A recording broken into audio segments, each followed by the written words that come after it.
नेमकी टूथपेस्ट कोणती घ्यावी आणि ती कशी असेल? टूथपेस्ट घेताना पहिलं तर त्यात कंटेंट काय. पण आयडियल ब्रशिंग टाइम किती असला पाहिजे आणि दिवसातून किती वेळा ब्रश केला पाहिजे? जेव्हा आपण मॉर्निंगमध्ये उठतो तेव्हा आपल्या तोंडामध्ये बॅक्टेरियाज असतात. काही बॅक्टेरियाज गुड बॅक्टेरिया असतात, काही बॅक्टेरियाज बॅड बॅक्टेरिया असतात.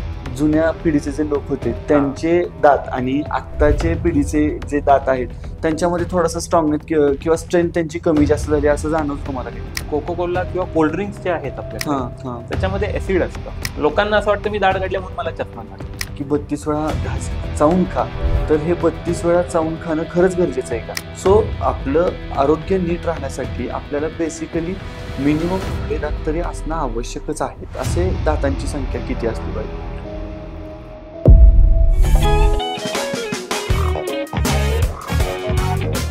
नमस्कार मंडळी, आपल्या नव्या थोड्या पॉडकास्टमध्ये तुम्हा सगळ्यांचं खूप खूप स्वागत. मंडळी, आजच्या आपल्या पॉडकास्टमध्ये आपल्यासोबत गप्पा मारण्यासाठी डॉक्टर अजय मोहिते सर आलेले आहेत आणि या पॉडकास्टमध्ये आपल्या ओरल हेल्थ बद्दल, आपल्या जबड्याबद्दल ते आपल्यासोबत गप्पा मारणार आहेत. आपले वेगवेगळे प्रश्न आहेत त्याची उत्तर देणार आहेत आणि त्यांची एक्सपर्टीज आहेत. ते ओरल अँड मॅक्सिलोफेशियल सर्जन आहेत. तर आपण आपल्या पॉडकास्टला सुरुवात करूयात. सर, तुमचं पॉडकास्टमध्ये खूप खूप स्वागत. नमस्कार सर, आपल्या ओरल हेल्थ बद्दल म्हणजे थोडेसे आपण बेफिकीर असतो. आजकाल बरेचसे पॉडकास्ट किंवा बरेचसे व्हिडिओ त्याच्याबद्दल यायला लागलेत. पण लहानपणापासून एक टूथपेस्टची ऍड टीव्हीवरती बघत असतो की बाबा ही टूथपेस्ट तुम्ही घ्या. मग ती टूथपेस्ट कंपनी वेगवेगळ्या त्याच्यामध्ये ऍडिशन करत जाते, वेगवेगळे ब्रँड्स त्याच्यामध्ये ऍड होत जातात. मला ओरल हेल्थ बद्दल पहिला प्रश्न इथून सुरुवात करायची की नेमकी टूथपेस्ट कोणती घ्यावी आणि ती कशी असावी? ओके, तुमचा पहिला जो प्रश्न आहे की ओरल हेल्थ याच्याबद्दल काळजी किती माणसं घेतात वगैरे, बरोबर तर बरोबर. याच्याबद्दल मी म्हणेल की ही निग्लेक्टेड एरिया आहे बॉडीचा. प्रत्येक बॉडीवरती माणूस लक्ष देतो. जसं जिम करणारा माणूस त्याच्या फिजिककडे लक्ष देतो, मॉडेलिंग करणारा माणूस चेहऱ्याकडे लक्ष देतो. ओरल कॅव्हिटीकडे कोण लक्ष देत नाही.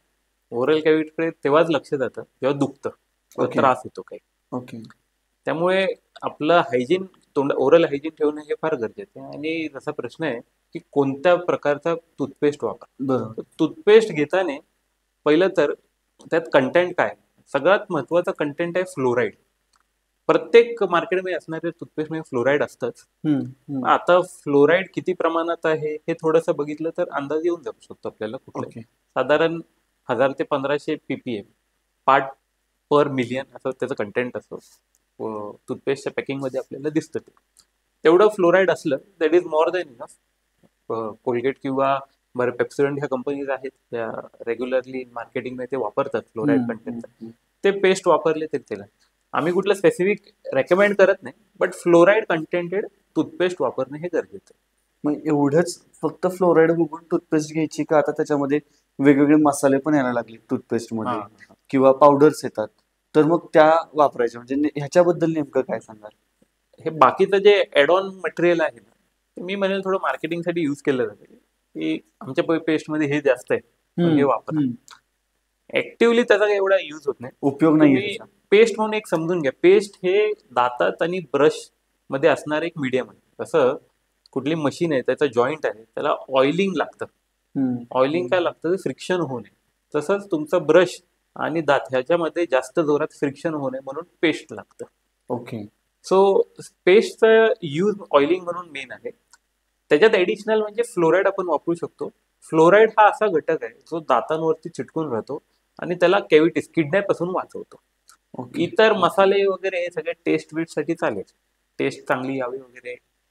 बेसिकली लहान मुलांमध्ये त्यांना जरा आवडणारे कंटेंट असावे, ज्युसी कंटेंट येतात, हे सगळं वाढवण्यासाठी मार्केटिंग करू शकतो. स्ट्रॉबेरी फ्लेवर्स वगैरे देऊ शकतो, but the basic requirement is fluoride.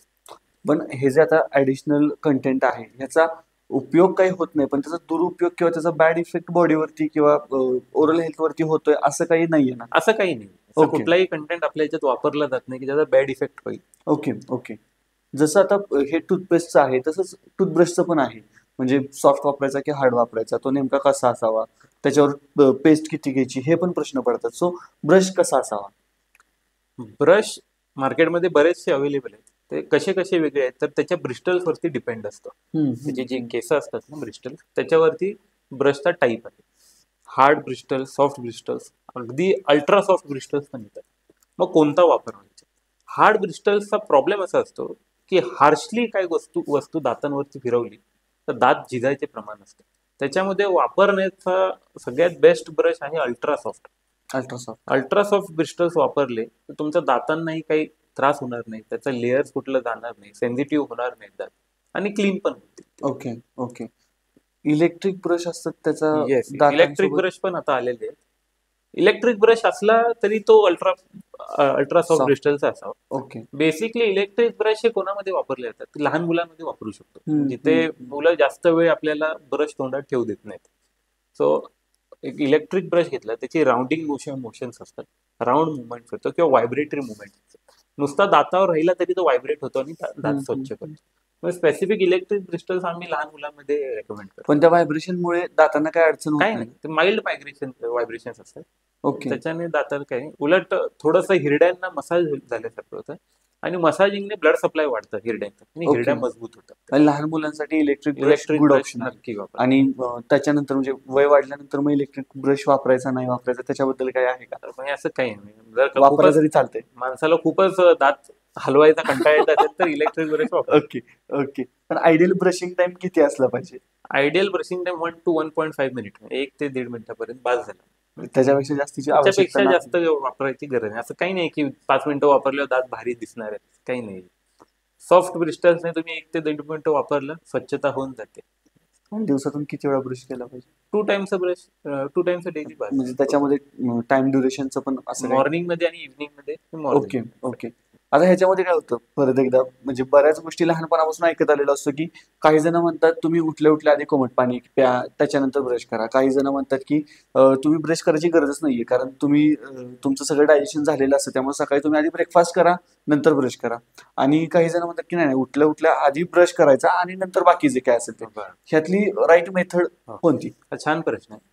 जेव्हा आपण मॉर्निंग मध्ये उठतो तेव्हा आपल्या तोंडामध्ये बॅक्टेरिया असतात. काही बॅक्टेरिया गुड बॅक्टेरिया असतात, काही बॅक्टेरिया बॅड बॅक्टेरिया असतात. गुड बॅक्टेरिया म्हणजे काय, जे बॅक्टेरिया आपल्या तोंडात किंवा पोटात डायजेशनला मदत करणार आहे त्याला गुड बॅक्टेरिया म्हणतो. आपण मॉर्निंग मध्ये उठल्यावरती डायरेक्ट ब्रश केलं लगेच तर तो गुड बॅक्टेरिया लगेच वॉश आउट होऊन येतो. त्याच्यामुळे आम्ही रेकमेंड करतो की अर्धा 1 तास जरा तुम्ही लगेच ब्रश करू, अर्धा तास तरी थांबलं. ओके. मग त्यावेळेस तुम्ही पाणी वगैरे पिलं तरी चालेल, कारण तो गुड बॅक्टेरिया पुढे सरकतो, पोटात जाईल आणि तो डायजेशनला मदत करतो. म्हणून मॉर्निंगने उठल्यावरती ब्रश करायची काही गरज नाही, थोड्या वेळ थांबा, एक अर्ध्या तासानंतर तुम्ही व्यायाम वगैरे करून घ्या, त्यानंतर ब्रश केल्यावरती तरी चालेल. मग त्याच्या आधी खाल्लं तरी चालेल की खायचं नाही? खाल्लं गरजेचं नाहीये. खाणं म्हणजे काय होतं, तुम्ही काय खाता याच्यावर महत्वाचं असतं. तुम्ही शुगरी मटेरियल खाल्लं तर तो good bacteria as a bad bacteria काम करतो. ओके. त्याच्यामुळे तुम्ही पाणी पिऊ शकता, तुम्ही म्हटलं गरम पाणी पिऊ शकता, डेफिनेटली घेऊ शकता. गरम पाणीचे फायदे वेगळे, पण इथे फायदा असा आहे की तो गुड बॅक्टेरिया ओरल कॅव्हिटीतून स्टमक मध्ये जाण्यात मदत होते. ओके. आणि जसे पेस्ट आहेत आणि तसंच माउथवॉश सुद्धा येतात. येस. तर मग ते दोन्ही इक्विव्हॅलंट असतात की त्याच्यामध्ये काही नाही, दोन्ही इक्विव्हॅलंट नाही म्हणता येत. ओके. पेस्टचं एक विशेष काम आहे आणि माउथवॉशचं एक वेगळं काम. तर तुम्ही एक समजून घ्या, भिंतीवरती ब्रश फिरवून भिंत साफ करणं आणि बाहेरून पाणी मारून साफ करणं याच्यात फरक आहे. तसं ब्रश करणं दातांना हे क्लिनिंगला फार मदत करतं. माउथवॉश फक्त अशा ठिकाणी पास होऊ शकतो जिथे तुमचा ब्रश जाऊ नाही शकतो. जसं 2 दातांच्या मधील फट असेल किंवा हिरड्यांमधील फट असेल, तिथे माउथवॉश इझिली जाऊ शकतो आणि क्लिनिंग करू शकतो. दुपारच्या वेळेस किंवा रात्री जेवण झालं इमिजिएट, त्यावेळेस जेवण अडकलेलं असतं, तर त्याच्यासाठी तुम्ही माउथवॉश वापरू शकता. ओके. माउथवॉशचा दुसरा बेनिफिट आता बरेचसे कंपनीज काढतात की त्याचा सुगंध, तोंडाचा सुगंध चांगला येतो त्याने. म्हणजे बॅड ब्रीथ हा घालवण्यासाठी माउथवॉश वापरू शकतो. पण ते गिळायचं नाहीये? नाही, गिळायचे नाही, ते तुम्हाला थुंकायला लागतं, कारण ते खाल्ल्याला अडकलंय ते पण बाहेर निघून येतं. मग माउथवॉश वापरायचं कधी? माउथवॉश खाल्ल्यानंतर इमिजिएटली वापरलाय ना, तुम्ही बाकी आवश्यकता नाही? बाकी इतर वेळेस त्याचा यूज नाही. ओके. आता असं वाटतं काही कधी की जुन्या पिढीचे जे लोक होते त्यांचे दात आणि आत्ताचे पिढीचे जे दात आहेत त्यांच्यामध्ये थोडासा स्ट्रॉंगनेस किंवा स्ट्रेंथ त्यांची कमी जास्त झाली असं जाणवतं तुम्हाला काही? माझ्या प्रॅक्टिसमध्ये मी असं बघितलंय की ओल्ड एज पेशंट जे येतात त्यांच्या दातांमध्ये कीड फार कमी प्रमाणात असते. ओके. त्यांचे दात झिजलेले दिसतात पण किडलेले दिसत नाहीत मला. म्हणजे घासून घासून झिजलेत, किडले नाही ते. यंगस्टर्स मध्ये मला किडलेले जास्त दिसतात. ऑफकोर्स झिजलेले कमी असणार, कारण एवढा ब्रश त्याच्यावर फिरवला गेला नाही. बरोबर बरोबर. पण किडलेले जास्त आहेत. ह्याचं कारण माझं बघण्यात असं आलंय की जे पूर्वीच्या लोकांचं खाण्याची जी पद्धत होती, एकतर फायब्रस फूड म्हणजे कडक फूड खाणं फार होतं त्यावेळेस. त्याच्यामुळे दातांमध्ये अडकून राहणं हा प्रकार जास्त नसायचा त्यावेळेस. त्यामुळे किडणं हा प्रकार फार कमी येते. आता जे लाईफस्टाईलमध्ये माणसं जे खात आहेत सॉफ्ट फूडकडे किंवा बेकरी प्रोडक्ट्सकडे खूप आहे. त्याच्यामुळे ते सॉफ्ट फूड अडकणं वगैरे हा प्रकार फार येतो. आणि जॉ किंवा दात त्या फंक्शनली यूज होत नाही, त्या एफिशियन्सली ते काम करत नाही. त्यामुळे आत्ताच्या यंगस्टर्समध्ये किडण्याचं प्रमाण जास्त दिसतं. सो ओल्ड एज मध्ये प्रॉब्लेम वेगळा आहे, सेन्सिटिव्हिटी हा प्रॉब्लेम आहे. यंग एज मध्ये दुखणं हा प्रॉब्लेम. दात किडतात म्हणजे नेमकं काय होतं? दातांमध्ये शुगरी मटेरियल किंवा आपलं खाण्यामधलं काही अडकलं तर ते तसंच राहून राहून कुजायला लागतं, बॅक्टेरिया तयार होतो. बॅक्टेरिया आपल्या दातातलं जे सरफेस आहेत, वरचा सरफेस इनामिल, मधला सरफेस डेंटिन, हे दोन सरफेसला खायला चालू करतो. ओके. खाऊन खाऊन खराब होतं, त्याला आपण म्हणतो किडणं. तिसरा आतला सरफेस असतो पल्प.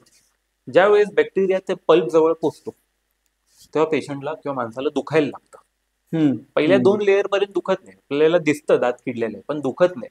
जसा तो 3rd लेअर पर्यंत बॅक्टेरिया पोचतो पेशंटला दुखतं. किडलेल्या दातावरती आपल्याकडे काय ऑप्शन असतो म्हणजे दात रिप्लेस किंवा दात काढून टाकणं, याच्यासाठी कीड कम्प्लिटली रिमूव्ह करता येऊ शकते का? येस. आता पहिलं तर ते बॅक्टेरिया किती डीप इन्व्हेट झालाय त्याच्यावरती त्याची ट्रीटमेंट राहते. वरच्या 2 लेअर पुरता असेल बॅक्टेरिया तर ती कीड काढून तो लेअर रिप्लेस करून टाकायचा. वेगवेगळे चांगले सिमेंट्स येतात. ओके. पण समजा तो बॅक्टेरिया पल्प पर्यंत गेला म्हणजे नसेपर्यंत गेला समजतो, तर फक्त कीड काढून चालत नाही, ती नस पण काढून टाकायला लागते, कारण त्या नसेत घुसलेला असतो बॅक्टेरिया. बापरे. ते नस काढणं म्हणजे रूट कॅनल करणं. ही रुटीन प्रोसिजर असते, खूप लोकांनी केलेली असते. फक्त शब्द जरा डिफिकल्ट वापरल्यावरती असं वाटेल, पण हे बेसिक ट्रीटमेंट आहे. ती बेसिक रुटीन ओपीडी बेसिसवरती करतो आपण. ती नस काढून टाकतो आपण. नस काढल्यावरती तिथे आर्टिफिशियल नस भरावी लागते. आर्टिफिशियल नस भरून वरती सिमेंट लावून टाकायचं आणि त्या दाताला कॅप बसवून द्यायची. तर हे कॅपची काय गरज आहे? नस काढल्यामुळे दात आतून पोकळ झालेला असतो. अशा पोकळ दाताने तुम्ही काही कडक खायला गेला तर दात तुटू शकतो, फ्रॅक्चर होऊ शकतो. ओके.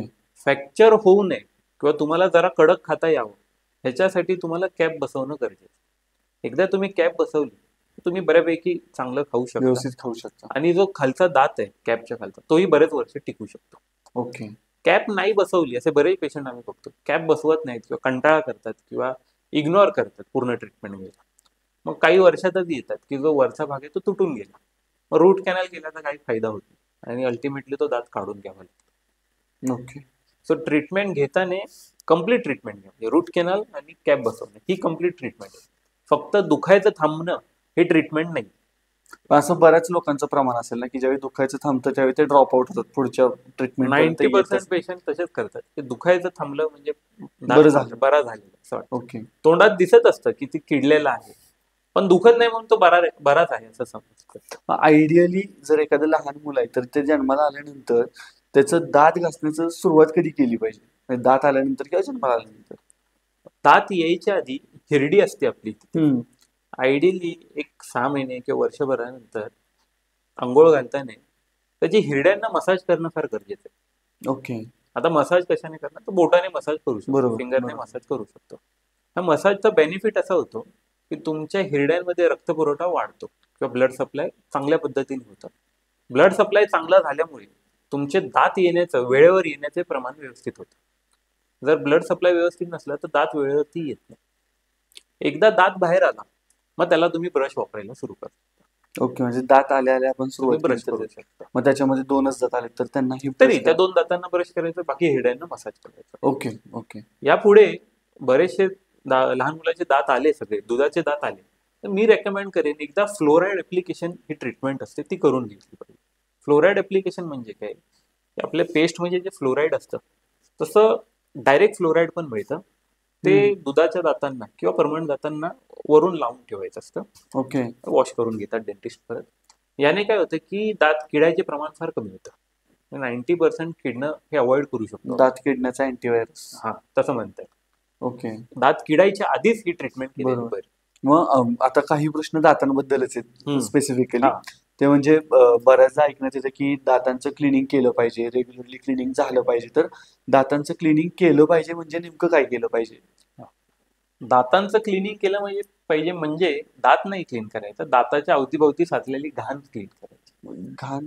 घाण म्हणजे काय की दात आणि हिरड्यांमध्ये बराचसा प्लाग किंवा स्टेन्स अडकलेले असतात. आपण जे खातो ते बऱ्याच प्रमाणात तसं अडकून राहतं किंवा त्याच्यातले जे डाग असतात त्या दातात चिटकून राहतात. हे स्टेन्सला रेग्युलरली काढणं गरजेचं. ओके. होतं काय की समजा एका पेशंटने वयाच्या 25 पर्यंत कधी दात साफ केलेच नाहीत, तर त्या वयापर्यंतचे साठलेले सगळे स्टेन्स तेव्हा दिसत असतात तोंडामध्ये. ते काढल्यावरती ते सगळे स्टेन्स काढले तर आपण बघतो की दात हलायचे चान्सेस असतात, कारण त्या स्टेन्समुळेच दात घट्ट असतो. जसं ते स्टेन निघणार दात हलायला लागणार. तर त्याला टेक्निक आम्ही अशी वापरतो की एका वेळेस आम्ही सगळी घाण काढत नाही, थोडी थोडी घाण काढतो, ज्याने की थोडी घाण बाहेर गेली हिरड्या मजबूत होत राहतात, शेवटची घाण बाहेर गेल्यावरती हिरड्या घट्ट राहतात. ओके. एकदा तुम्ही अशा प्रकारे क्लिनिंग केली, त्याच्यानंतर वर्षातून एकदा क्लिनिंग केली, that's more than. Okay. Cleaning he ultrasonic machine असते आमच्याकडे, त्याने क्लिनिंग करता येतं. आणि जर तुम्ही वर्षभर रेग्युलरली वर्षातून एकदा करत असाल क्लिनिंग, तर दात हलण्याचं प्रमाण काही येत पण त्याच्यामुळे दातांची स्ट्रेंथ कमी होते असं काही होतं का? नाही. उलट दाताची स्ट्रेंथ वाढण्याचे चान्सेस असतात, हिरड्या मजबूत होण्याचे चान्सेस असतात. दात हिरड्यांच्या सपोर्टवरती असतात. हिरड्या जर मजबूत असतील तर तुमचे दात मजबूत होतात. बरोबर. आणि आणखीन एक गोष्ट म्हणजे आपण हॉटेलमध्ये गेल्यानंतर बऱ्याचदा एक स्टिक मिळते जेवण झाल्यानंतर, आणि अनेकांना सवय असते की कुठेही असं काय असेल ती स्टिक तोंडात घालायची आणि दात कोरत बसायचं. तर ते दात कोरल्यामुळं दातांचं काही नुकसान किंवा हानी होतीये का? दात कोरल्याने स्टिकने यूज केल्याने तुमची घाण तर निघून जाते, पण कधी एक भीती असते की ते स्टिक तुटू पण शकते आतमध्ये. ओके. स्टिकचा कुठला पार्ट आतमध्ये तुटून राहू शकतो. आणि ती वुडन स्टिक असते, लाकडाची स्टिक असते. लाकूड पाण्यात राहून राहून कुजू शकतो, त्यामुळे तो दात किडायला पण कारण बनू शकतो जर तुटला.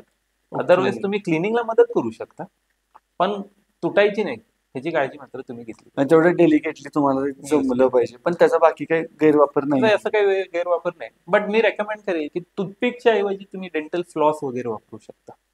डेंटल फ्लॉस म्हणजे काय, धागा असतो, त्या डेंटल फ्लॉस वरती फ्लोराईड लावलेला असतं. तो धागा 2 दातांच्या मध्ये जिथे अडकतोय तिथे तुम्ही क्लीन केला, आतमध्ये घातला, तर ते अडकलेलं बाहेर निघेल. प्लस ते फ्लोराईड ज्या धाग्याला लागलेलं आहे ते तुमच्या दाताला लागून जाईल, म्हणजे तिथे तो दात किडणार नाही. बरोबर. मग अशी काही टेस्ट आहे का मला कळू शकतं की माझे जे दात आहेत ते व्यवस्थित आहेत, त्यांना काही झालेलं नाही, असं काही समजण्याची रूपरेषा आहे का? ही एक टेस्ट म्हणजे डेंटिस्टकडे जाणं. डेंटिस्टकडे गेल्यावर तो तुम्हाला परफेक्ट सांगू शकतो की तुमचे दात खूप किडलेत का कमी किडलेत का चांगले.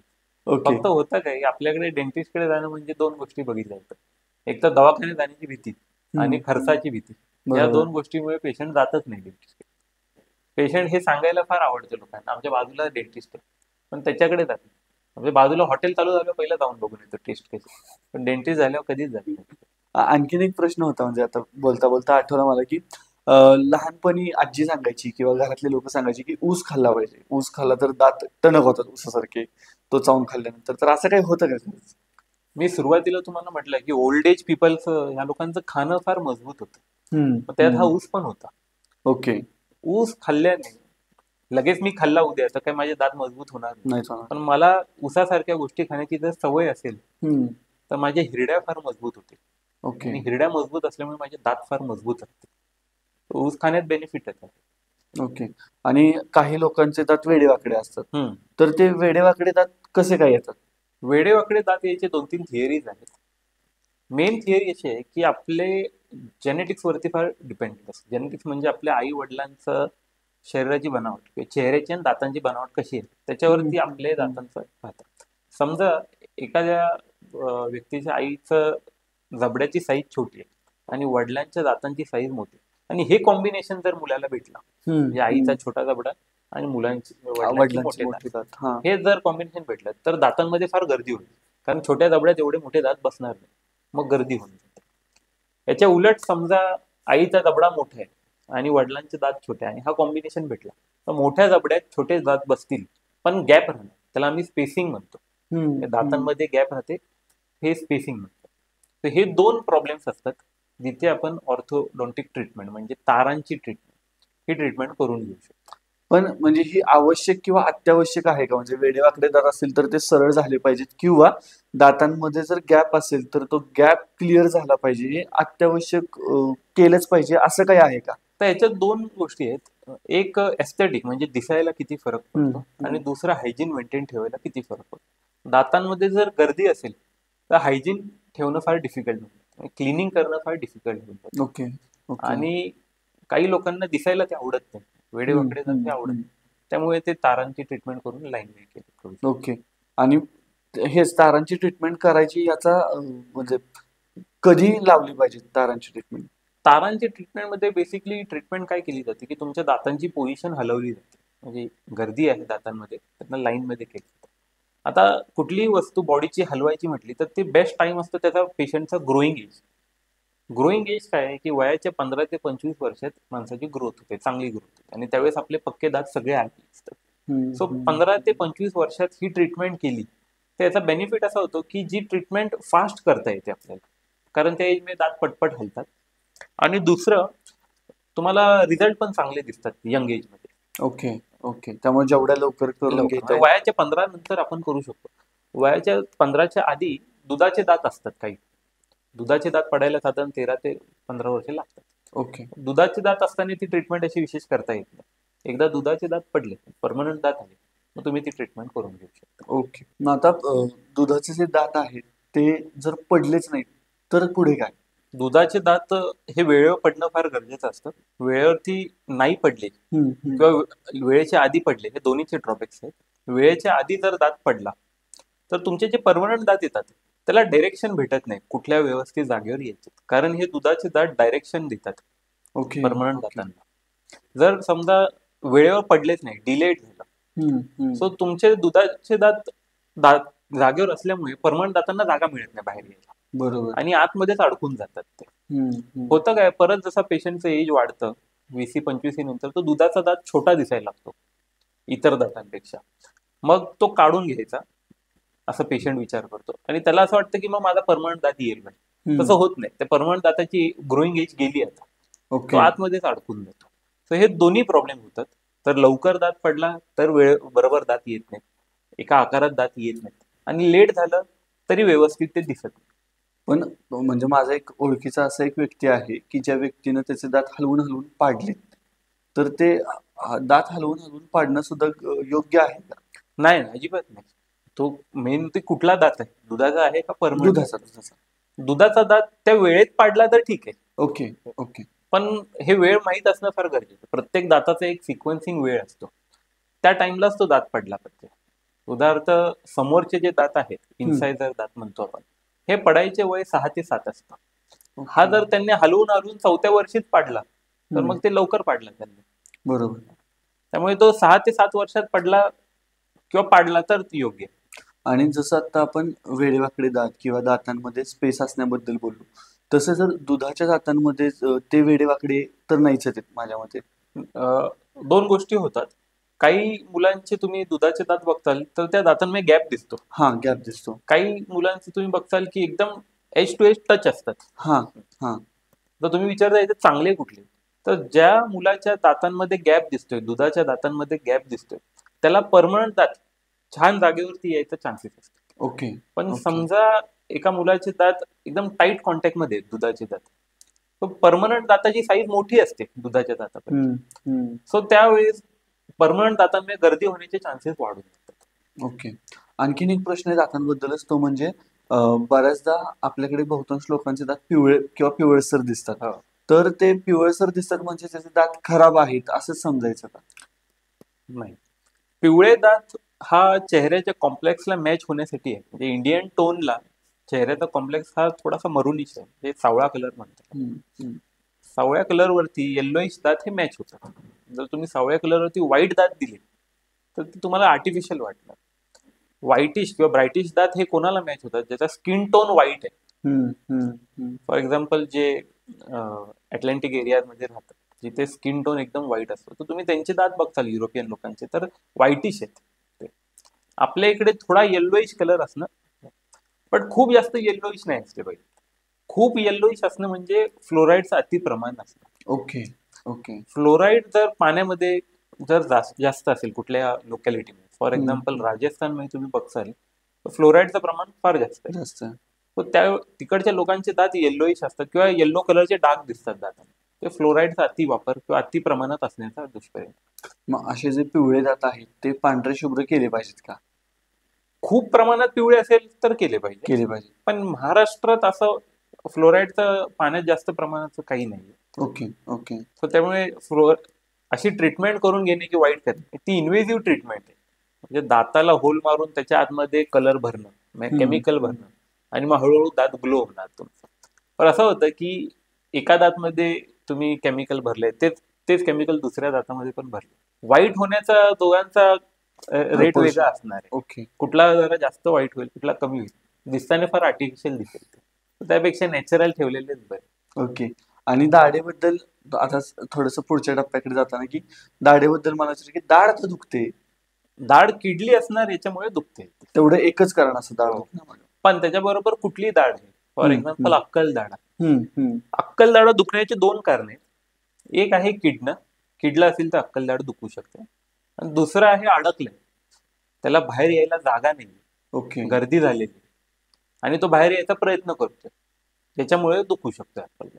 पण अक्कल दाढीला अक्कल दाढ असंच का म्हटलेलं आहे? लोकांना असं वाटतं की अक्कल दाढचा आणि मेंदूचा किंवा ब्रेनचा काहीतरी संबंध आहे, संबंध म्हणून आहे. त्याला हा. अक्कल दाढ. त्याचं रिअल रिझन आहे, अक्कल दाढ यायचं एज आहे 18 ते 25 वर्ष, आणि या वयात माणसाला अक्कल व्यवस्थित येते असं म्हटलं जातं. त्याच्यामुळे याला नाव दिलं अक्कल दाढ. तर त्याचा आणि अक्कलीचा काही संबंध नाही. आणि पण ती दाढ प्रत्येकाला असते? अक्कल दाढ आपल्याला 4 असतात, प्रत्येक कोपऱ्यात एक एक. ओके. प्रत्येकाला 4ही अक्कल दाढा येतील असं काही नाही. काही लोकांना 2 येतील, काही लोकांना 1 येतील, काही लोकांना 4ही येतील. It depends upon their genetics. Okay okay. आणि मग ती काढलीच पाहिजे का प्रत्येकाने?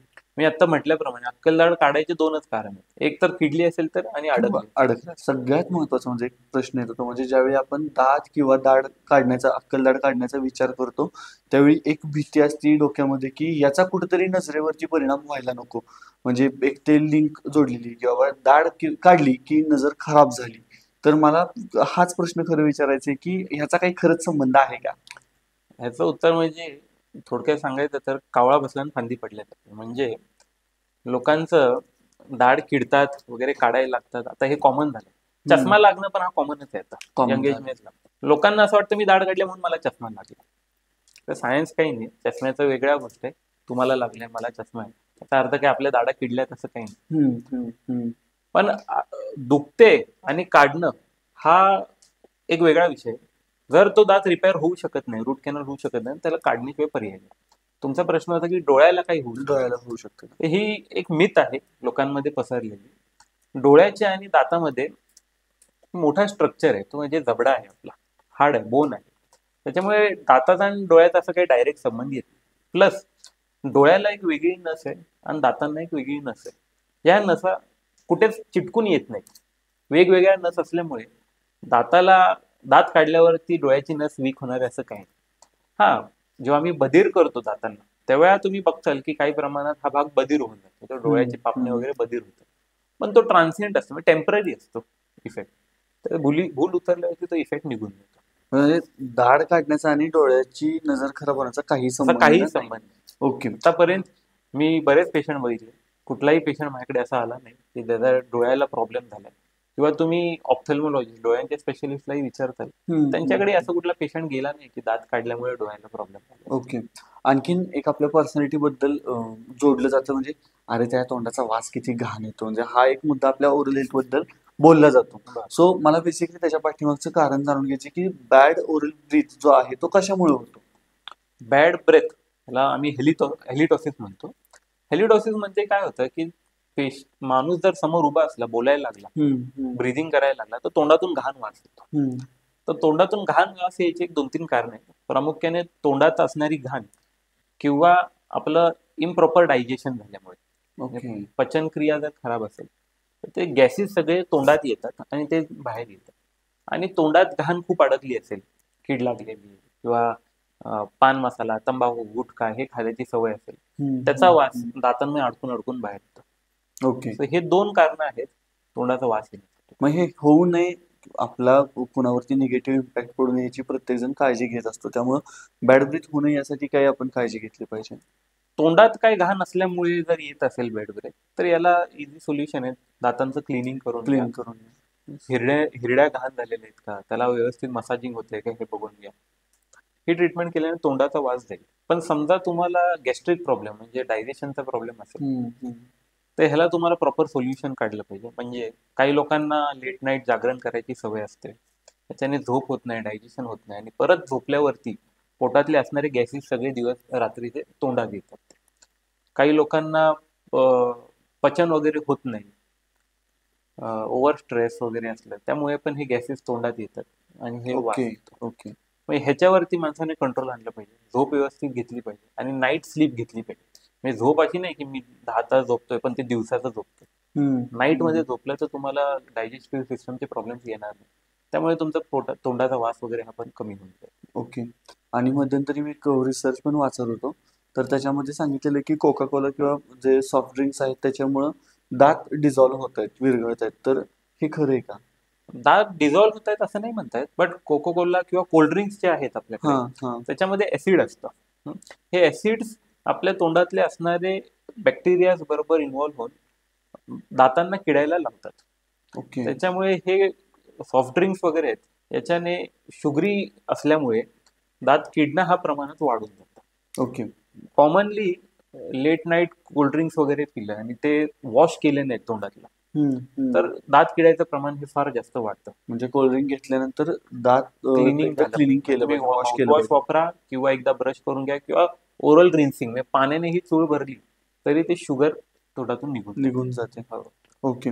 आणि सर आणखीन एक ह्याच्याच रिलेटेड प्रश्न होता, तो म्हणजे तंबाखू असेल, पान मसाला असेल किंवा स्मोकिंग असेल किंवा अगदीच म्हणजे आता ड्रिंकिंग पण आपल्याकडे नॉर्मल व्हायला लागली, तर याचा परिणाम ओरल हेल्थवरती होत असतो का? डेफिनेटली. आता बॉडीमध्ये होणारे जे कॅन्सर्स आहेत त्याच्यात सर्वात जास्त प्रमाण अगदी 70% हा कॅन्सर ओरल कॅन्सर आहे. ओके. ओरल कॅन्सर होण्याचे प्रमुख कारण म्हणजे तुम्हाला सवय काय, तंबाखू, गुटखा, स्मोकिंग, ड्रिंकिंग ह्या गोष्टी आहेत. तर याच्यामध्ये तंबाखू, गुटखा, पान मसाला, स्मोकिंग याच्यामध्ये निकोटीन नावाचा एक पदार्थ असतो. तो निकोटीन पदार्थ स्किनवरती अडकून राहतो, तोंडातल्या आतल्या ओरल कॅव्हिटी हिरड्यांमध्ये अडकून राहतो. कालांतराने तो निकोटीन आपल्या स्किनला खराब करायला लागतो, म्हणजे जे स्किनचे सेल्स आहेत त्याला डॅमेज करायला लागतो. डॅमेज झाल्याने अल्सर्स यायला लागतात आणि हे अल्सर्स कालांतराने नॉन हिलिंग होऊन जातात, म्हणजे न भरणारा अल्सर होऊन जातो. ओके.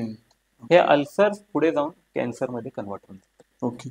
आणि ओरल हेल्थ आणि डायबिटीज असेल किंवा हार्ट अटॅक असेल, तर ह्यांचा काही संबंध आहे का? येस, हे रिसर्च झालेले आहेत ज्याच्यामध्ये असं बघितलंय की ओरल कॅव्हिटी खराब असल्याने हार्टवरती एक एंडोकार्डायटिस नावाचा एक आजार आहे.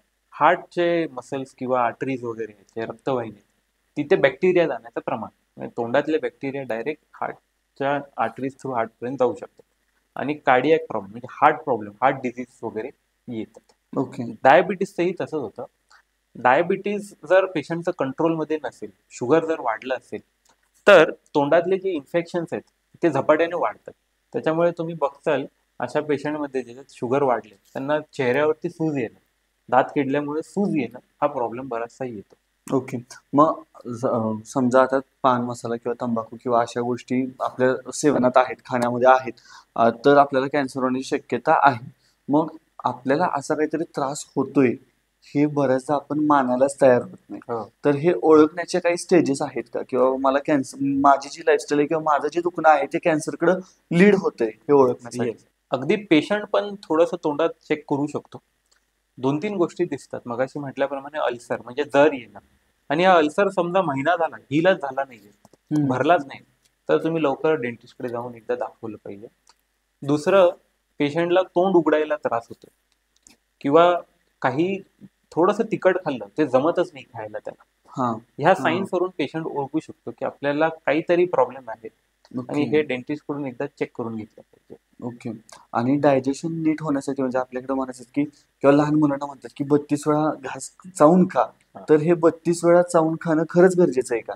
येस, सायंटिफिकली हे प्रूव्ह केलंय की जर तुम्ही व्यवस्थित जेवणाचं पचन केलं, म्हणजे अगदी ब्रेकडाऊन केलं, दात काय करतं आपलं, जो आपण घास खाल्लाय त्याला ब्रेकडाऊन करतं, आणि मील जितका ब्रेकडाऊन व्यवस्थित होईल तितकं डायजेशनला मदत होते. बरोबर. समजा तुम्ही पटपट खाल्लं तर अनडायजेस्ट किंवा ब्रेकडाऊन न झालेलं फूड पोटात जातं आणि मग पोटावरती लोड येतो, पोटाच्या मसल्सवरती ताण पडतो, त्याला अतिरिक्त काम करावं लागतं. त्याच्यामुळे पचनक्रिया बिघडते, वजन वाढण्याचा प्रॉब्लेम, पोट दुखण्याचा, ओबॅसिटी, हे बरेचसे प्रॉब्लेम परत दिसून येते. त्याच्यामुळे 32 वेळा नाही, पण तुम्ही अगदी जेवायला तुमच्याकडे वेळ आहे एक 55 मिनिट्सचा, ह्या 55 मिनिट्स मध्ये तुम्ही जेवण उठवू शकता. 55 मिनिट्स हे कशासाठी? आपल्या बॉडीमध्ये इन्शुलिन हे डेव्हलप होतं किंवा सिक्रीट केलं जातं. एकदा इन्शुलिन सिक्रीट केलं ते 55 मिनिट्स बॉडीमध्ये राहतं. 55 मिनिटानंतर अजून तुम्ही जेवत बसला तर अजून इन्शुलिन डेव्हलप होतं आणि मग त्याची कॅपॅसिटी कमी होऊन जाते इन्शुलिन बनवायची. त्यामुळे एक 55 मिनिटाचा टाइम आहे, त्यावेळेस तुम्ही तेवढ्या वेळात तुम्ही जेवण करू शकता. त्यामुळे मग सातत्याने खाण्यापेक्षा त्या 55 मिनिटात तुम्ही जेवढं काही खायचं ते खाऊ. याने काय आहे की तुमच्या पोटाचं प्रचन ही व्यवस्थित राहील, प्लस डायबिटीज वगैरे ह्या गोष्टींपासून पण तुम्हाला प्रॉब्लेम. आणि सर आता आणखीन एक गोष्ट दिसते ना की म्हणजे काही जणांचं बोट डायबिटीस मधून काढावं लागतं किंवा एखादा कोणता तरी अवयव काढावा लागतो. तेच दातांच्या बाबतीत पण नॉर्मल झाले किंवा दात काढावा लागेल तर हा ठीक आहे, चला काढून घेऊयात आपण दात. सो आपलं आरोग्य नीट राहण्यासाठी आपल्याला बेसिकली मिनिमम एवढे दात तरी असणं आवश्यकच आहेत. असे दातांची संख्या किती असली पाहिजे?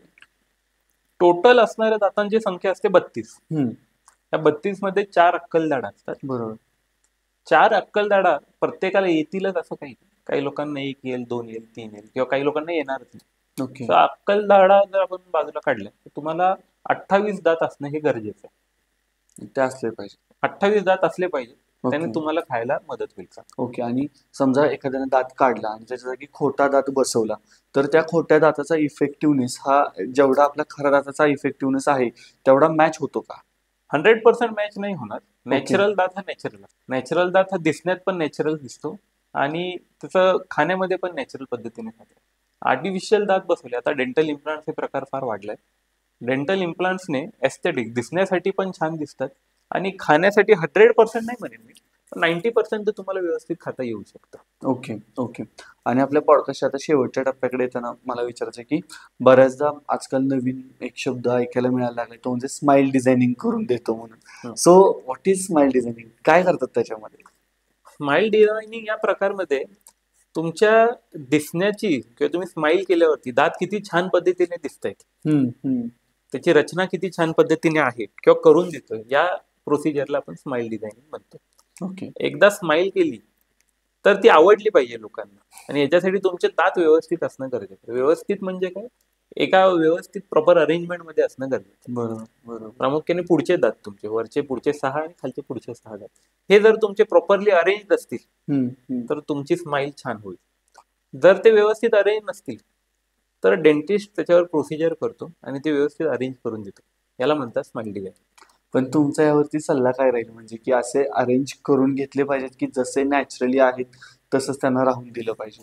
नॅचरली जर व्यवस्थित असेल तर काही अरेंजमेंटची गरज नाही. पण समजा गर्दी झालेली आहे किंवा स्पेसिंग दिसते, गॅप्स दिसतात, तर तुम्ही स्माइल डिझायनिंग करून व्यवस्थित करून घेऊ शकता. ओके. आणि आता शेवटचा प्रश्न आहे, तो म्हणजे आपले दात लॉंग टर्म साठी किंवा आपलं मौखिक आरोग्य लॉंग टर्म साठी नीट राहण्यासाठी टिप्स काय द्याल तुम्ही? टिप्स असे देईन मी तुम्हाला की तुम्ही हायजीन किती मेंटेन ठेवताय, किती स्वच्छता ठेवताय, ह्याच्यावर फार डिपेंडेड आहे. दुसरं, तुम्ही रेग्युलर डेंटिस्टकडे व्हिजिट करत जा. एकदा वर्षातून किंवा 6 महिन्यातून एकदा डेंटिस्टला दाखवणं फार गरजेचं आहे की कुठला दात किडाय तर नाही लागला. जर किडत असेल तर त्याचं लवकरात लवकर रिपेअर करून घ्या. अगदी रूट कॅनल ट्रीटमेंट पर्यंत जाण्याची वाट बघू नका. छोटीशी कीड असेल भरून घ्या, थोडंसं वेडेवाकडे असतील तर व्यवस्थित करून घ्या. अक्कलदाढीचा त्रास असेल तर त्याची काही ट्रीटमेंट आहे ती करून घ्या. ओरल कॅन्सरची काही निगडीत सायन्स दिसत असेल तर पटकन ते लवकर दाखवून द्या. जर तुम्ही ते लवकर दाखवले तर ट्रीटमेंट थोडक्यात होऊन जाईल. डिले केलं तर ट्रीटमेंट तेवढीच मोठी होऊन जाते. त्यामुळे ह्या गोष्टी आपण प्रामुख्याने बघायला पाहिजे. सर, आय गेस या पॉडकास्टमध्ये इथेच थांबण्याची वेळ आलेली. सो थँक्यू सो मच की तुम्ही आलात आणि खूप छान पद्धतीनं ओरल हेल्थ बद्दल आम्हाला माहिती दिली. थँक्यू मला बोलवण्याबद्दल.